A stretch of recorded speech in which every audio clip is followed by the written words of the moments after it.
से कैसे बचें, यानी साइबर क्राइम से बचाव के तरीके या साइबर क्राइम का शिकार होने से हम कैसे बच सकते हैं।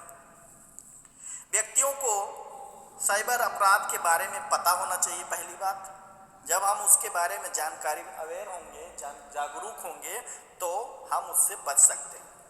साइबर अपराध अलग अलग प्रकार के होते हैं, नए नए रूप धारण कर लेते हैं, इसलिए हमें क्या करना चाहिए, इससे संबंधित जानकारी जुटाते रहना चाहिए, अनुभवों को एक दूसरे से शेयर भी करते रहना चाहिए, जिससे कि दूसरे व्यक्ति उससे बचाव कर सकें, अपने पक्ष को, अपने अकाउंट को, या जो भी समस्या आती है साइबर से संबंधित, उससे वो बच सकें।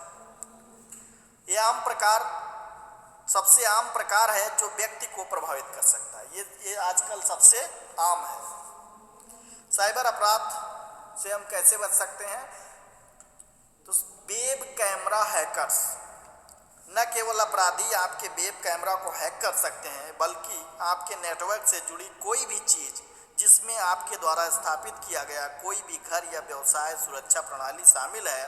पीड़ितों ने अक्सर संदिग्ध ईमेल लिंक का प्रयोग किया है और उस पर क्लिक करके अज्ञात प्रेषकों से फाइल डाउनलोड कराते हैं या ऑनलाइन किसी के साथ बातचीत कर रहे हैं और कुछ पर्ची दे करके आपके डेटा को भंग कर लेते हैं या चुरा लेते हैं। इसी को कहा गया वेब कैमरा हैकर्स। दूसरा है स्क्रीनशॉट मैनेजर। आपने देखा होगा, एफबी चला रहे हैं, फेसबुक चला रहे हैं, या आपने क्या किया, या मोबाइल चला रहे हैं, आपने स्क्रीनशॉट ले लिया। अब स्क्रीनशॉट जो लिया वो व्यवस्था दी गई है, इसलिए आप क्या करते हैं, उसमें वो सूचना उसकी ले लेते हैं, जो एक प्रकार की अवैध है। क्या इच्छा है कि उसकी आपको दे सूचना अथवा ना दे, तो भी आप ले रहे हैं। लेकिन ये होता है जागरूकता की जो वही सूचना हम प्रयोग करें इसमें जिसका हम प्रचार प्रसार या उसको फैलाना चाहते हैं, वायरल करना चाहते हैं।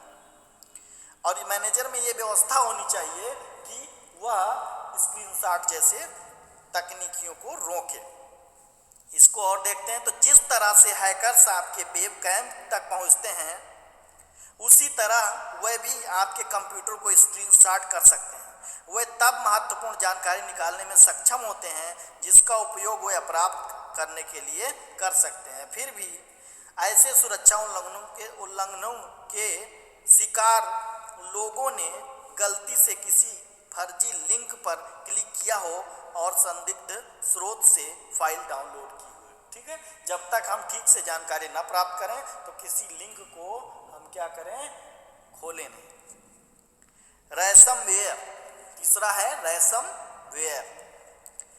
यह दुर्भावनापूर्ण सॉफ्टवेयर वायरस को दिया गया एक शब्द है। रैंसमवेयर ये दुर्भावनापूर्ण सॉफ्टवेयर वायरस को दिया गया एक शब्द है जो फाइलों को हाईजैक करने, पीड़ितों तक डाटा को एन्क्रिप्ट करने या यहाँ तक कि एन्क्रिप्ट करने से पहले उनके डेटा को स्थायी रूप से दुर्गम या प्रकाशित होने तक धमकी देता है, जब तक कि फिरौती का भुगतान नहीं किया जाता है। ये है रैंसमवेयर, ये इससे भी बचना चाहिए। फिशिंग बहुत प्रचलित शब्द है। फिशिंग का प्राथमिक फोकस ईमेल, फोन, वेबसाइट द्वारा आपके धन को पकड़ना है। आपके कंप्यूटर पर स्थापित सॉफ्टवेयर के साथ संभावित रूप से खतरनाक ईमेल के माध्यम से अपराधी किसी भी मूल्यवान जानकारी को प्राप्त करने में कोई समय बर्बाद नहीं करते हैं और उसका इस्तेमाल अपने लाभ के लिए करते हैं।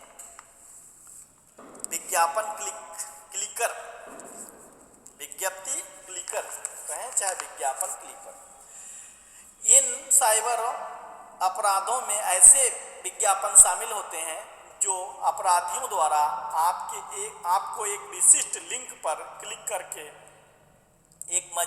करने के लिए मजबूर कर देते हैं, कोई लाभ दिखा करके या कुछ भी, और प्रयास करते हैं, प्रयास में बने रहते हैं, अपना प्रयास बनाए रहते हैं, और जिसके द्वारा आपके विज्ञापन को वह छेड़छाड़ के द्वारा चेंज करके उससे लाभ प्राप्त कर सकते हैं, जो अक्सर मेलवेयर होता है। अगला है अपराध शिकायत केंद्र।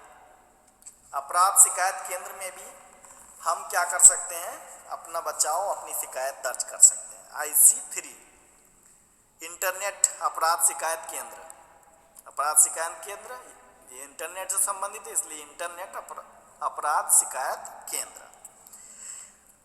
C3 आपकी शिकायत की पूरी तरह से समीक्षा और मूल्यांकन करता है।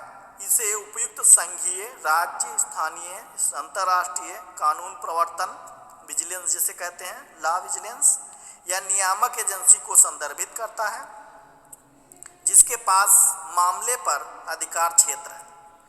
यह संघीय जांच ब्यूरो और national white collar crime centre यानी राष्ट्रीय सफेद पोश अपराध केंद्र, वित्त पोषित न्याय विभाग के न्याय सहायता विभाग द्वारा के बीच में साझेदारी होती है और यहाँ शिकायतें ऑनलाइन दर्ज की जाती